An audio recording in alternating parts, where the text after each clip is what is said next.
Hey, good morning. Um, it's funny. There's some days when I read uh, Chambers and I think, yeah, too much. I don't know that I really want to deal with this one, but I'm kind of committed to posting these every day, so we're going to deal with it. It's Romans 6:4, and that Chambers focuses on, and it is we were therefore buried with him through baptism into death, in order that just as Christ was raised from the dead through the glory of the Father, we too may live a new life. And so, baptism into death is what Chambers focuses on today. And he uses the term a white funeral from a Tennyson poem, um, but it's this dying to self is almost an easy way to put it, because it's a little ambiguous, um, but Chambers does a pretty good job of making it more real in today's study, and he talks about this the crisis of death, and we think about sanctification, and a lot of times we'll talk about it as a process, and it is.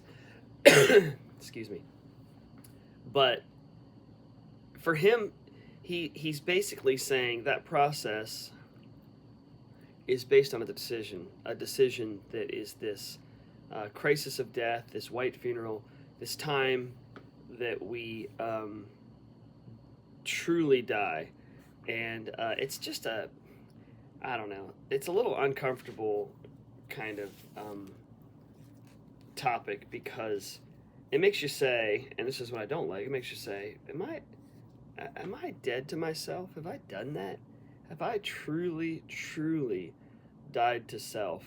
Am I, as Romans 6:4 says, am I have I undergone this baptism into death? And it's a question I know we all need to ask. And Chambers has a couple really interesting points in today's devotional. He says, if there's never been this crisis of death, sanctification is nothing more than a vision. We see it, we think about it, we ponder it, we maybe even fool ourselves into thinking that we're there, and we've not truly died. Um, he again and again, he's like, you've come often in the sentiment, but have you come to them really, the last days, your last days on earth? And obviously, he's painting this picture of us coming to um, this surrender, if you will, of living no longer for self and truly dying. At the end of that second paragraph, he says, we skirt the cemetery and all the time refuse to go to death. It's almost like Scrooge.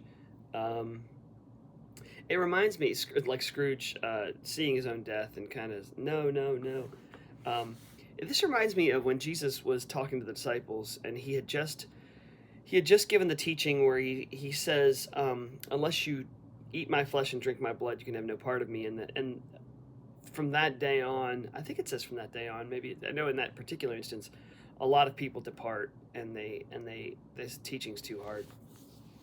And he looks at his disciples and he says, will you too leave me? Will you guys go away as well? And they say, where can we go? No one else has the words of life. And so that's kind of what this decision's about, is life only comes through our funeral. That's how we get to life, is through a funeral. And have we had that funeral? And I'll leave it with the way that Chambers wraps it up, and he says, do you agree with him that this is your last day on earth? The moment of agreement depends upon you. And so it's just a tough one, guys. So I would say, in your own prayer life, just wrestle with that. Obviously, we know, well, I say obviously, maybe I'm not speaking truth, that we know that no one else has the words of life, and but have we died?